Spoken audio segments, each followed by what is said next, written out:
जारी कर दी गई हैं। गाइडलाइंस क्या क्या होंगी, कौन से लोग हज कर सकेंगे, कौन से लोग नहीं कर सकेंगे, हज का रजिस्ट्रेशन कब से स्टार्ट होगा और हज के लिए कौन से लोग अप्लाई कर सकेंगे, होटल, रहना, खाना और इन तमाम चीज़ों का अकोमोडेशन का कितना खर्चा आएगा। इस वीडियो में इन सारी चीज़ों पर हम डिस्कस करेंगे। मैं हूं आपका दोस्त अमीर खान और आप देख रहे हैं मेरा YouTube channel Ahmad technique and info.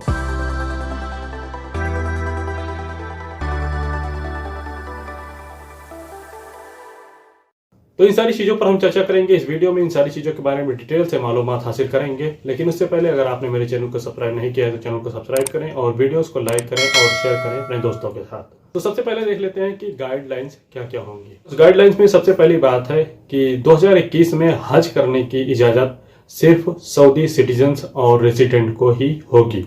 Saudi citizens आप जानते हैं सऊदी लोगों को, लेकिन रेसिडेंट यानी किसी भी कंट्री का कोई भी आदमी जो सऊदी अरबिया में मौजूद है, किसी भी कंट्री का, इसमें आप ये बात क्लियर कर लें, किसी भी कंट्री का जो सऊदी अरबिया में मौजूद है, चाहे विजिट वीजा पर या इकामा होल्डर हो, वो हज 2021 के लिए अप्लाई कर सकता है। और इसकी तादाद मिनिस्ट्री ऑफ हज एंड उम्रा ने 60,000 तय की है, यानी 60,000 लोग जो सऊदी अरबिया में मुकीम हैं या मकामीन हैं, चाहे यहाँ के रहने वाले हैं चाहे यहाँ के नागरिक हैं, 60,000 लोग हज 2021 में अपना रजिस्ट्रेशन करवा सकते हैं। हज रजिस्ट्रेशन में उन लोगों को प्राथमिकता दी जाएगी, उन लोगों को पहले रजिस्टर किया जाएगा हज के लिए जिन लोगों ने पिछले 5 सालों में हज ना किया हो। यह बात ध्यान रखें, उन्हीं लोगों को पहले प्राथमिकता दी जाएगी। जब इस तरह के एप्लीकेशन खत्म हो जाए, नए एप्लीकेशन खत्म हो जाएंगे और जो कोटा है 60,000 का वो पूरा नहीं होगा, उसके बाद ही उन लोगों को रजिस्ट्रेशन की अनुमति दी जाएगी जिन लोगों ने पिछले 5 सालों में हज किया है। पहले उन्हीं लोगों का हज रजिस्ट्रेशन किया जाएगा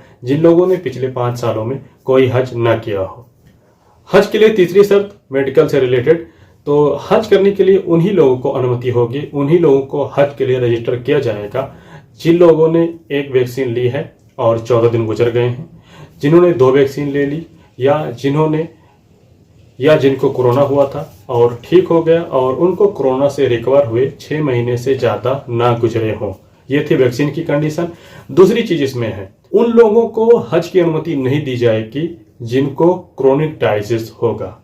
जिनको क्रोनिक डायजिस होगा वो भले ही उनका वैक्सीनेशन हो गया हो, चाहे उन्होंने 1 वैक्सीन ली हो, 2 वैक्सीन ली हो या कोरोना हुआ था ठीक हो गए, लेकिन अगर किसी को क्रोनिक डायजिस है तो उसको हज की अनुमति नहीं मिलेगी। हज का रजिस्ट्रेशन कब से स्टार्ट होगा? हज के पहले स्टेज का रजिस्ट्रेशन कल 13 जुलाई दिन में 1 बजे से स्टार्ट हो जाएगा, यानी कल संडे को दिन में 1 बजे से स्टार्ट होगा और ये बुध यानी 16 जुलाई तक रात को 10 बजे तक चलेगा। और इसमें मिनिस्ट्री ऑफ हज एंड उम्रा ने साफ साफ लोगों को बताया है कि अगर आप सोचते हैं कि पहले रजिस्ट्रेशन करवाने से आपको कुछ एक्स्ट्रा फैसिलिटी मिलेगी, तो ऐसा कुछ भी नहीं है। चाहे आप पहले करवाएं चाहे बाद में, सबके साथ सेम व्यवहार किया जाएगा। हज के लिए रजिस्ट्रेशन कैसे करेंगे? हज का रजिस्ट्रेशन मिनिस्ट्री ऑफ उम्रा की वेबसाइट से होगा, जिसका लिंक नीचे डिस्क्रिप्शन बॉक्स में मौजूद है। अभी वहां पर रजिस्ट्रेशन नहीं हो रहा है, इसलिए वो लिंक नहीं खुलेगा, लेकिन जैसे ही रजिस्ट्रेशन स्टार्ट हो जाएगा कल 1 बजे के बाद, तब आप इस लिंक पर जाकर अपना हज के लिए रजिस्ट्रेशन कर सकते हैं। कुछ लोगों ने ये भी पूछा था कि हज के लिए रजिस्ट्रेशन के लिए क्या क्या डॉक्यूमेंट रिक्वायर्ड होंगे, तो आप ये समझ लीजिए कि जो इकामा होल्डर हैं, जिनके पास इकामा है, उनके लिए इकामा ही काफ़ी है। और इसके अलावा जो विजिट वीज़ा होल्डर हैं, वो अपने पासपोर्ट से हज के लिए रजिस्ट्रेशन कर सकते हैं। और अब सबसे आखिर में कि हज के लिए कितना खर्चा आ सकता है, ये मैं लोकल हज के लिए बात कर रहा हूँ क्योंकि इस साल सिर्फ लोकल वालों को ही हज की अनुमति है।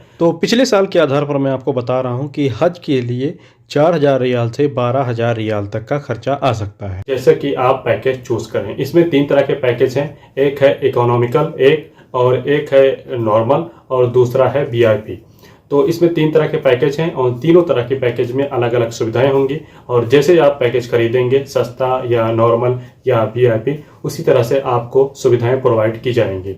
लो कॉस्ट के जो पैकेज रहेंगे, जो सस्ते पैकेज रहेंगे, उसमें बच्चों को साथ में रुकने की अनुमति नहीं। और लो कॉस्ट के लगभग 6 पैकेज मिनिस्ट्री ऑफ हज एंड उम्रा की वेबसाइट पर मौजूद हैं, आप चेक कर सकते हैं। तो तीनों कैटेगरियों की फैसिलिटी और उनके प्राइस इस तरह से हैं, आप यहाँ पर देख सकते हैं और मैं आपको बताते चलता हूँ। तो इन 3 कैटेगरियों में सबसे सस्ता जो है वो है चीपेस्ट पैकेज यानी इकोनॉमिकल 2, और इसका रेट है 3,470 रियाल। इसको तकरीबन 4,000 पकड़ के चलें आप। और इसमें शामिल होगा अकोमोडेशन यानी आपके रहने का, और इसके अलावा ट्रांसपोर्टेशन, वो भी इकोनॉमी क्लास में, इकोनॉमी यानी सस्ते वाले क्लास में आपको ले जाने का और लाने का, और इसके अलावा आपका सामान उठाने का, और तशरीक के दौरान आपको मसाइल ट्रेन की सुविधा भी इस पैकेज में प्रोवाइड की जाएगी। दूसरा पैकेज है इसमें इकोनॉमिकल 1 यानी नॉर्मल, और इसमें अच्छी चीज़ ये है कि इसमें आपको अपनी मनपसंद चीज़ें चूज़ करने की फैसिलिटी मिलती है, यानी और इसमें आपको चार्ज भी इसी हिसाब से किया जाएगा कि आपको क्या क्या चाहिए। इसमें है लोडिंग एट मीना कैंप, यानी मीना कैंप से आपको हरम जाने का, और इसके अलावा ट्रांसपोर्टेशन, मील और मसाए ट्रेन सर्विस। और इस पैकेज को आप जैसे चूज़ करेंगे, जैसे आपको फैसिलिटी चाहिए उसके हिसाब से लगभग 4000 रियाल से 5000 रियाल 6000 रियाल तक आपको चार्ज करना पड़ सकता है आपकी फैसिलिटी के हिसाब से जो आप चाहते हैं। और तीसरा जो सबसे महंगा पैकेज है वो है VIP। इसमें आपके आराम की तमाम चीज़ें यहाँ पर मौजूद रहेंगी।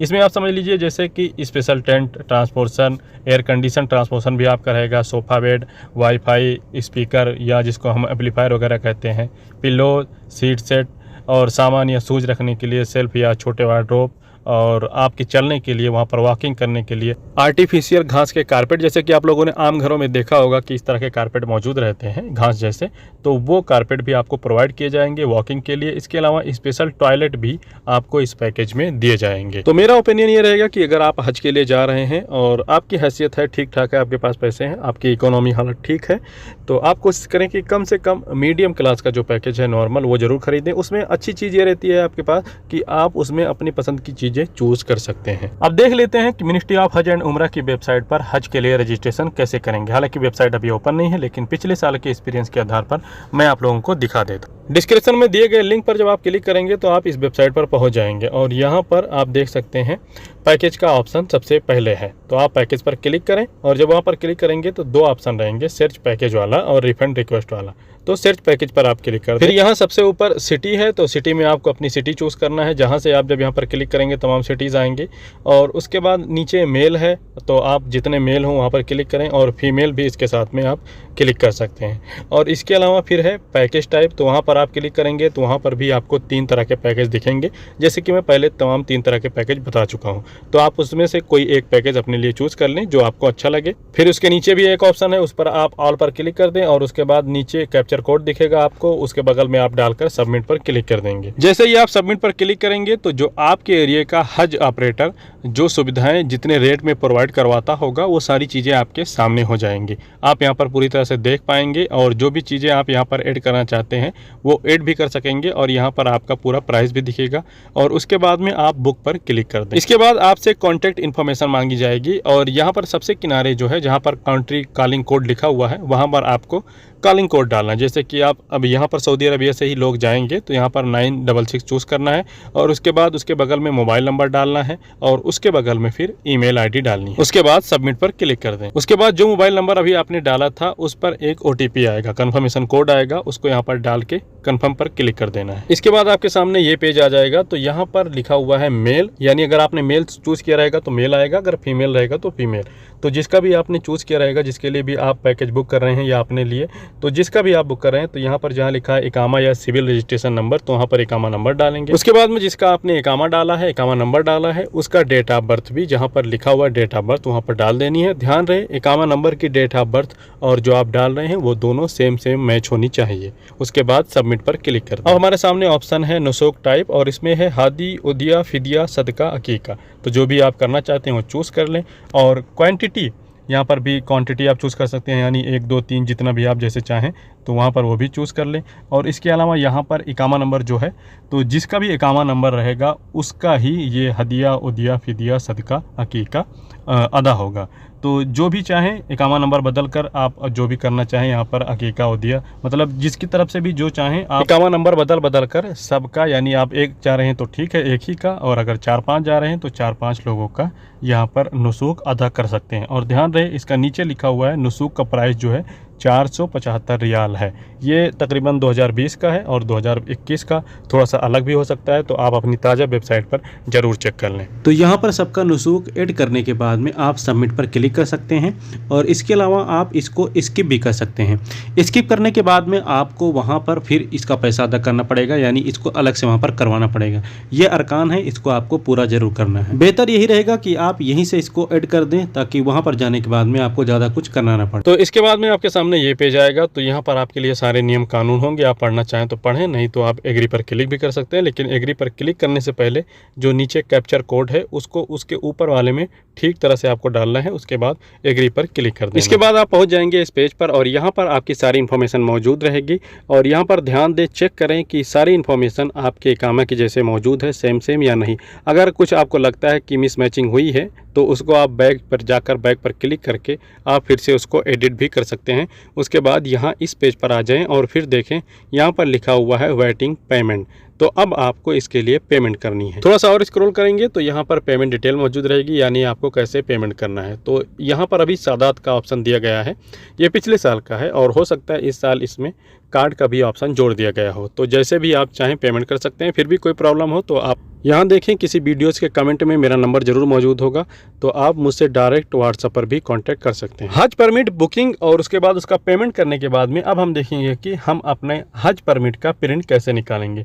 चूँकि कोरोना के मद्देनज़र काफ़ी ज़्यादा चेकिंग चल रही है, तो हमारे पास एक प्रिंट होता है तो हमारी चेकिंग में आसानी होती है। तो चलिए देखते हैं। इसके लिए सबसे पहले हम सीधा अपने अफसर में जाएंगे, अपना यूजर नेम पासवर्ड डालकर लॉगिन करेंगे और उसके बाद में हमारे सामने हमारा ये होम पेज आएगा। यहाँ पर आप देखेंगे सर्विसेज वाला ऑप्शन है, तो सर्विस पर हम क्लिक कर देंगे। तो हम सर्विस पर क्लिक करेंगे तो हमारे सामने इस तरह से हमारा पेज आएगा और यहाँ पर आप देखें मिनिस्ट्री ऑफ हज का ऑप्शन है, तो हमें यहीं पर क्लिक कर देना है। और इसके बाद में यहाँ पर दो ऑप्शन है, तो नीचे है प्रिंट हज परमिट बाय पिलग्रिम, तो वहीं पर हम क्लिक कर देंगे। और वहाँ पर क्लिक करने के बाद में हमारे सामने इस तरह से तमाम पेजेस आएंगे। यहाँ पर देखें प्रिंट माई परमिट का ऑप्शन है, जैसे ही आप वहाँ पर क्लिक करेंगे तो एक PDF का ऑप्शन आएगा, वहीं से आपका परमिट जो है प्रिंट हो जाएगा। और यहाँ पर मैंने क्लिक किया है प्रिंट माई परमिट पर, लेकिन चूंकि मैंने अभी परमिट नहीं निकाला है तो इसलिए यहाँ पर बता रहा है sorry you do not have a हज परमिट, यानी मेरे पास अभी परमिट नहीं है। तो उम्मीद है आपने पूरा प्रोसेस देख लिया होगा। चैनल पर नए हैं तो सब्सक्राइब करें। बहुत बहुत शुक्रिया, थैंक यू।